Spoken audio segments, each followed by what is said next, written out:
Hi, it's the mailman again. First, I want to say thank you for all the letters. We've been inundated. Keep them coming in. Today's letter comes from Michaela Black in Happy Valley, South Australia. And Michaela wants to know, what is a give and go? Michaela, give and go is basketball terminology for a simple play between two players. We're going to have Rod Johnson and myself on offense. Rod will be guarded by Daryl Pierce, and I'll be guarded by Matthew Shanahan. And Rod is going to give me the ball and go to the basket and get it right back and score the hoop. And that is a give and go. Catch you next time. What a contest. And Southeast Melbourne arrived chock full of confidence, 12-3 in first place, and with the scalp of Adelaide already under their belt. Perth were at the other end, injured and scoreboard battered of late. A blitz was needed and delivered early through excellent D and clever, positive offense. 27-11 after 8 minutes. Anthony Stewart racked up 8 points quickly. Fisher and Vlahoff were inspirational, but the Magic's organisation pegged back the deficit to 8 at the break. The second quarter started off with a great block, but soon became Point City. If they weren't hitting, they were making another mark on the game. Magic were persistent, but Perth had the mental approach for the bulk of an exciting quarter. The Barry 3 on the buzzer highlighted the ability of the Magic to keep coming despite their poor shooting percentage. At half-time, Perth 56, Magic 52. The third started off with the same intensity until a 6-point burst from Perth gave them a 10-point buffer. Stewart, Vlahoff and Fisher were full of zest, while Tony Ronaldson scored his first point for the match at the 4.5-minute mark of the third quarter. Perth's transition behind some excellent defence was the key, holding Magic to only 13 points and scoring 29 for a 20-point lead at three-quarter time, 85-65. Scooter Barry may have found an Aussie home as he single-handedly led the fourth quarter charge for the Magic with 14 points. The challenge for Perth wasn't just on the scoreboard, but also in the manner in which they finished off against some real pressure. That pressure came. Scooter got them to within 9, but marvel as most of the fans at the entertainment centre did, Perth met the challenge. Well, it was that man, Andrew Vlahoff, who managed to shut down Tony Ronaldson so effectively that he didn't score until the final quarter and finished with a season-low 4 points. Anthony Stewart's 25 was the first time he'd scored more than his season average in 9 games.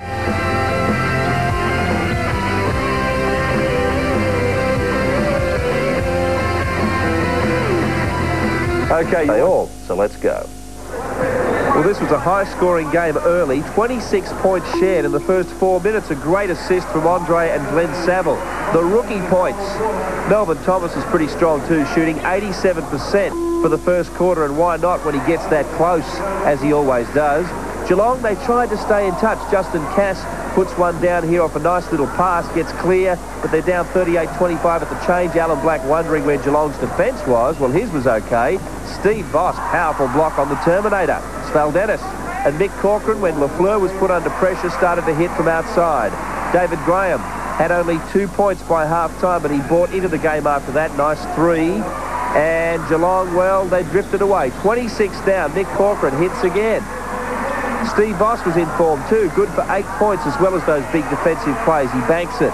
And Terry Johnson had 16 points. Sweet little move, and here's 2. Glenn Saville, another big play coming up. Blocks David Graham on the drive, then sets off the offense. Andre decides to go alone. This is sweet. Finishing with a good lay-in. He likes it. The snake pit in raptures.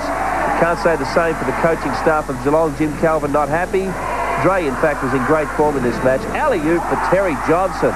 Good play. And even the rookies got involved. Justin Yerbury hasn't had many minutes. In fact, he only had 1.5 in this game, but he went 1 for 1. Well, Jim Calvin does have some problems. Geelong have now won just 1 of their last 7 games. The Super Cats, who were the equal top rebounding team before this weekend, were out-rebounded 39-31 by Illawarra. Andrew Gaze, Leon Trimmingham, and Leroy Loggins. It's safe to say those guys are household names in the Mitsubishi Challenge. But what about a guy who avoids the limelight? Someone who just goes out there and does his job without much fuss. I guess you could say that would be an underrated player. And that's exactly what Melvin Thomas is of the Illawarra Hawks. Melvin, how does it make you feel when you hear that you're the most underrated player in the league? Well, Steve, I'll tell you the truth, I don't pay much mind to it. You know, So I just go out and do my job. Now, I never hear that I'm underrated. The players never say I'm underrated. You know, it always seems to come from, you know, Bill Woods and you. So. Well, I mean, let's just take my word for it. You have been labeled an underrated player, but that's like a compliment. Would you say that that's a compliment, that you're like an overachiever? No, I wouldn't at all. You know, I go out and I do my job, you know. I pretty much do the same thing as Leon Trumingham, or I think I even do a better job. You ever wish you could be one of those players that were always getting in the limelight, or are you just comfortable with the way you are? Yeah, I've never been that type of player. All through high school and college, you know, I do my job, and, you know, I let the other guys, you know, do the interviews. You know, I'm a team player. You know, I like to get the other players involved. Have you always been that type of player? I mean, from youth basketball, have you always been the type of player who goes out and just gets the job done and like get great numbers like we were talking about before, and no one seems to notice? Yeah, it's always been like that. You know, high school, college, you know, over in France, everywhere I played. Do you think if you were a more flashy type player, like one of the bigger stars in the league that gets all the hype, do you think that would bring more attention to the Illawarra club? Well, yeah, I guess if I dunked the ball more or went out and did more promotional work, and I guess it would. Do you think that that your style of play is more comfortable to your teammates because your teammates seem to have the same type of attitude? They just get the job done and they let everybody else do the talking. I get along well with players on our squad. You know, they know if they get me the ball, you know, I'm gonna put it in the hole, and if I'm double team, I'm gonna get them the ball as well. So, you know, they're pretty much happy with what I'm doing. Do you think Alan Black, say the coach of your team, if you went and played for another club, do you think he would recruit somebody a lot like yourself because he's comfortable with the way you play? Well, Lindstrom went out and did it. So, yeah, I would say Blackie would try to do the same, but I don't think he'd come close.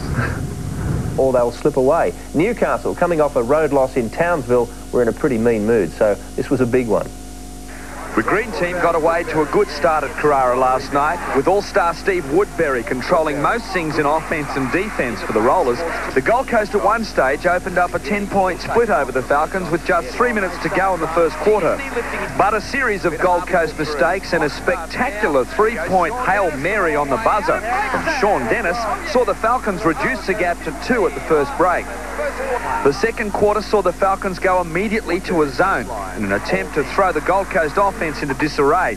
That opened the door momentarily for the Rollers' perimeter shooters to operate, Woodbury and to a lesser extent Peter Hill finding their range. At the other end, Jensen and Hayes were doing the bulk of the scoring for the Falcons as the game ground its way to half-time with the Rollers leading 50-45. The third quarter began with Newcastle fired up and the Gold Coast seemingly thinking the game had finished at half-time. The Falcons went on an incredible scoring run that saw them lead by 15 midway through the quarter, with the Gold Coast failing to register a bucket. Butch Hayes was doing it all. A 13-point quarter by the Newcastle point guard saw the Falcons lead a lethargic Gold Coast 76-66 with 1 section to play. The final quarter was similar to the third. Try as they make, the Gold Coast had apparently forgotten how to play at half-time. Newcastle, well led by Hayes, picked up their rebounding and closed out the Rollers despite some gutsy play by Steve Woodbury. 9-point win to Newcastle in a game most fans will be quick to forget. Well, the Rollers actually won 3 of the 4 quarters, but a 31-16 third period by the Falcons was the one that saw them home. Only their second win, actually, on the Gold Coast. The Rollers are now on a 4-game losing streak, as opposed to that...